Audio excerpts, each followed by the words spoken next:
Welcome back. Thom Hartmann here with you, and I was just astounded by this article I saw over on alternet.org titled How a Big Agribusiness Firm Infiltrated the EPA and Made a Mockery of Science. And the story of Professor Tyrone Hayes, and professor of integrative biology at UC Berkeley, and what he went through as a consequence of his research into atrazine, an herbicide which is the second most commonly used herbicide in the United States. It's on about half of all our corn crops. I mentioned this to Sean, our producer, and she contacted Professor Hayes, and he's with us. Professor Tyrone Hayes, professor of integrative biology, UC Berkeley, website ib.berkeley.edu. Welcome to the program, sir. Good to be here. Thank you for having me. Thank you for joining us. So first of all, you started investigating atrazine on behalf of the company that makes it? That's right. The company contracted with me back in 1997 to study atrazine. First time I ever heard of the compound. And what did you learn? Well, we did a big literature search, and we found that at the time data were lacking, and they after that contracted me to conduct research to try to determine if atrazine interfered with hormones in frogs, and we found out that it both demasculinized, so chemically castrated frogs, and also had a tendency to feminize frogs, to cause male frogs to develop female typical characteristics. And this stuff is in the water supply. 6 states apparently did a class action lawsuit against the company that makes atrazine. Do I have that right? Well, atrazine at the time was the #1 selling agrochemical in the world, and as a result of its heavy use, it's the most common contaminant of drinking water, rainwater, groundwater, you name it. Yeah.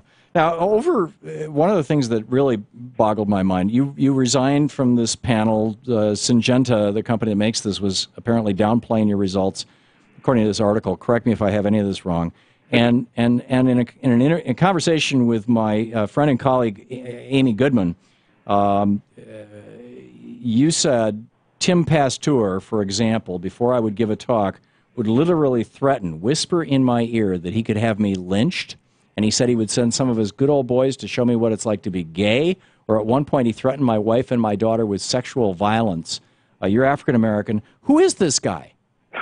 Well, so at first they tried to downplay the results, and then they tried to manipulate data with statistics and inappropriate measurements, and I resigned from the panel. And then after that, and, as you can see in their handwritten notes, they really started a campaign and went after me. And one of the main individuals who went after me was a guy named Tim Pasteur, who's a scientist who works for the company, and he, in many cases, would make inappropriate comments. And the comment that you're talking about happened at Illinois just before I was testifying before the state legislature, where he said things like, like what you just read, that next time you go out for a run, I'll have some of my good old boys come show you what it's like to be gay. And then he would insinuate that my wife and daughter weren't safe and that I shouldn't travel to give lectures on atrazine. He'd say things like, why don't you stay at home sometime? Who's taking care of your wife and daughter? Aren't you worried about your wife and daughter? And they're trying to deny those things now, but there were witnesses to the statements.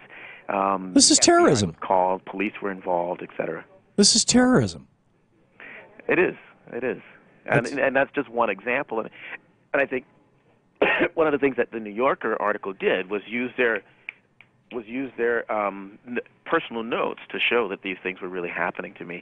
I mean, I think their goal was to do things that was so outrageous that if I said anything, then I would look like I was crazy. But now, they document all of these things, including the private investigators, including the, psychology that they tried to play on me to really discredit me in the public and in the scientific community. This is astounding. We're talking with Professor Tyrone Hayes, professor of integrative biology at the University of California at Berkeley. The website ib.berkeley.edu. And, sir, Professor, what is the status of atrazine right now, of this chemical that you found? Well, actually, let me ask another question, if I may, first. You found that this was promoting hermaphroditism, or however you say that. It was affecting the development, the sexual development of amphibians. What about humans? Well, I mean, one of the things that the company tries to do, and you'll still read this on the website, is that nobody else has shown problems with atrazine, and my work was not reproducible.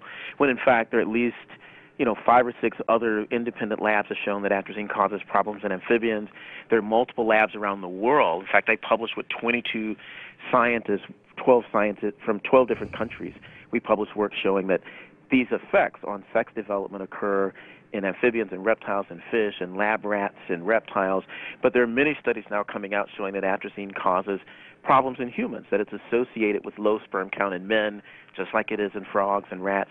It's associated with breast cancer in women, just like it causes breast cancer in rats. And it's associated with a number of birth defects when women get pregnant and their water's contaminated with atrazine, including effects where their sons are born with abnormal genitals, so the penis and the scrotum don't develop properly, the testicles don't descend into the scrotum. So it has these same kinds of demasculinizing effects on humans as it does in animals and lab. So and I understand that this chemical has been banned by the European Union for these reasons. Is that correct? Yes, the chemical has been, the company's based in Switzerland, the chemical is not allowed for use in Switzerland, and the European Union has essentially not allowed the chemical to be registered for use. But it's the second most commonly used herbicide in the United States? It is now the second most commonly used herbicide in the United States. I mean, the other thing that's interesting is the chemical atrazine was replaced by a chemical called terbutaline in Europe, and if you read through the company's notes, they actually note that terbutaline is worse than atrazine. They actually have handwritten notes that the chemical that they put in Europe does the same thing as atrazine, but at lower doses, and they talk about the different cancers that the chemical causes. So it's a really big concern that the company has this information and is not making it available and putting public health and wildlife both at risk. Wow. So what is the status? Is this the chemical that like 60 Minutes did a thing on spraying? That was Alar, wasn't it? Spraying apple orchards and chemical. Yeah. That's a different chemical. That was a pesticide. Mm-hmm. Yeah. Okay. So what's this? You had these 6 states who filed a class action lawsuit that was apparently settled out of court. Are there any other efforts to get this stuff out of our water supply and out of our food supply? Well, I met Keith Ellison in Minnesota, and Keith Ellison is now a member of U.S. Congress, and he's putting in a bill every chance he gets to try to ban atrazine. So we need support for that bill to get legislation.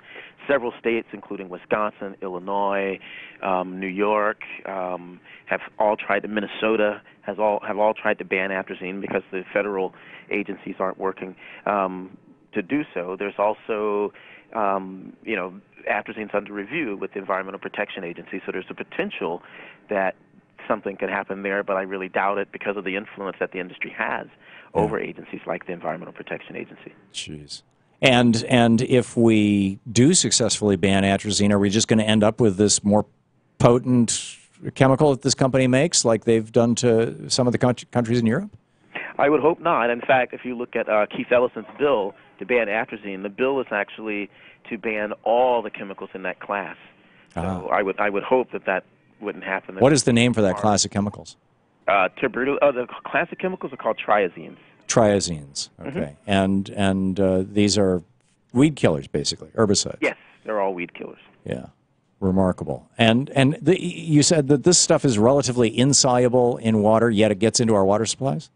No, it's relatively speaking, it's quite soluble in water. So it is. The biggest source of contaminant is actually in drinking water, in that it leaches through the soil when it's applied to the corn and ends up in the water supply. Gets into the aquifer or Correct. into people's wells and things like that. Mm-hmm.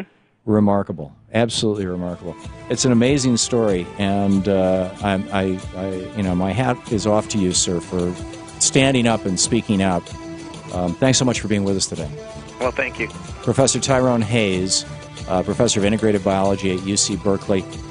You can read about it in the New Yorker, and also there's a piece over on Alternet, how a big agribusiness firm infiltrated the EPA and made a mockery of science.